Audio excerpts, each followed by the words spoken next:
Most students think having 10 different clubs on their application makes them look impressive. In reality, it just makes you look replaceable. It's May, and if you're starting to build your college application strategy right now, you need to hear this. Your perfect extracurricular list is probably failing you, and the sooner you understand why, the sooner you can fix it. I'm Muthi. I got into Dartmouth and NYU with full scholarships, and I help students stand out authentically using the Ivy narrative. So hit subscribe because every week I break down what actually works in elite admissions. Let's get in. First, let's kill the biggest myth in college admissions, the well-rounded student myth. Everyone tells you to be well-rounded. Do a little bit of everything. Join debate and sports and student government and whatever. Show them that you can do it all. Here's the problem. Ivy League schools don't want well-rounded students. They want a well-rounded class. And that's a big difference. They want the robotics kid, the debate champion, the nonprofit founder, the concert pianist, or the published research. And when you try to be all of those things, you become none of them. Think about it like this. If you're building a basketball team, you don't want 5 players who can sort of play every position. You want a point guard, a center, a shooting guard, just specialists, right? College admissions works the same way. They're not looking for students who dabbled in 10 things. They're looking for students who went deep in 1 or 2 things and created real impact. So if your activity list looks like debate club, environmental club, NHS, hospital volunteers, Spanish club, and whatever, you don't look impressive. You look scattered. And scattered students are forgettable. So here's what you need to do. Audit your current EC list using the 70-30 rule. 70% of your time and energy should go to 1 or 2 activities that define you. That's your spike. 30% can go to everything else. Pull out a piece of paper right now and write down every activity you're involved. Next to each one, write how many hours per week you actually spend on it. And be honest. Now just add it up. If your time is spread evenly across 10 activities, you have a problem. Because death beats breath every single time. Admissions officers don't care that you were in 10 clubs.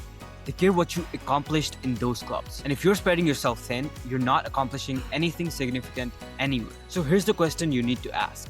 If someone read my activity list and removed my name, what would they remember me for? If the answer is nothing specific, you don't have a spike. You just have a list. And lists don't get you into Harvard. Let me show you what this looks like in practice. Student A with the distracted resume. Debate club member, environmental club member, math team participant, hospital volunteer 50 hours, piano 8 years, tennis JV, and student government representative. Looks busy, right? But what did they actually do? Nothing stands out. Nothing has impact. It's just a list of things they showed up to.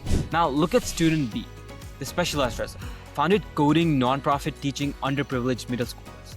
200 students trained over 2 years, secured $5,000 in funding, built educational app with 800 downloads, presented at regional tech conference, and math team captain who led team to state championships, piano 10 years, and performed at 3 community events.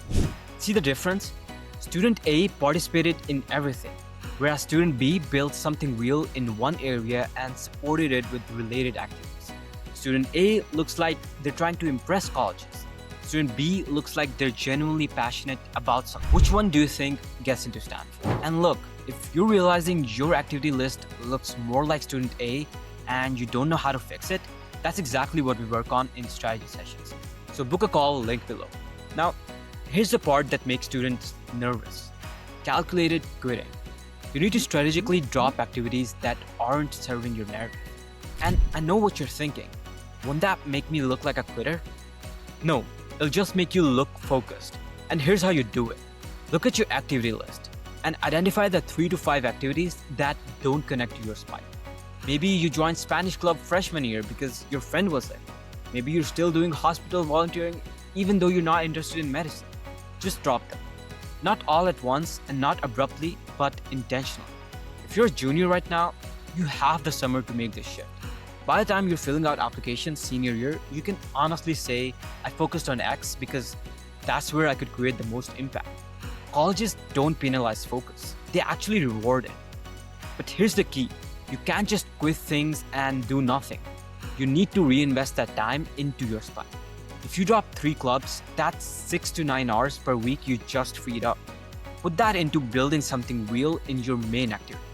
Quitting isn't really the strategy here, but reallocation is. All right, so here's your action plan. How to transform one hobby into a national level achievement in 12 months.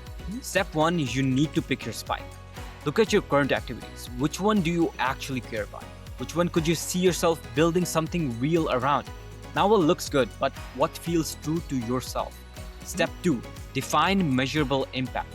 Don't just participate, create something. Start a program, launch an initiative, build a project, or solve a real problem. Make it something that you can quantify. Students trained, money raised, or maybe people impacted. Step three, document everything. Every result, every milestone, every piece of evidence that shows you built something real. That becomes your application card. And step four, scale it. Once you've proven it works locally, expand it. Partner with other schools. Apply for grants. Present at conferences. Or submit to competitions. National level doesn't mean you need to win a national competition.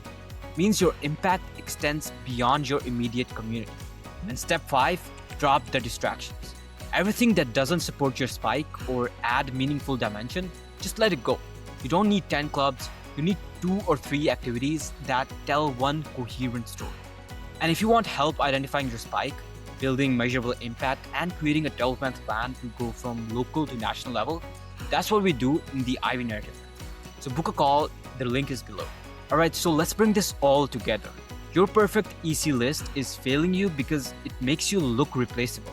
Ivy League schools don't want well-rounded students. They want specialists who contribute to a well-rounded class. Use the 70-30 rule, meaning 70% of your time on your spike and 30% on everything else.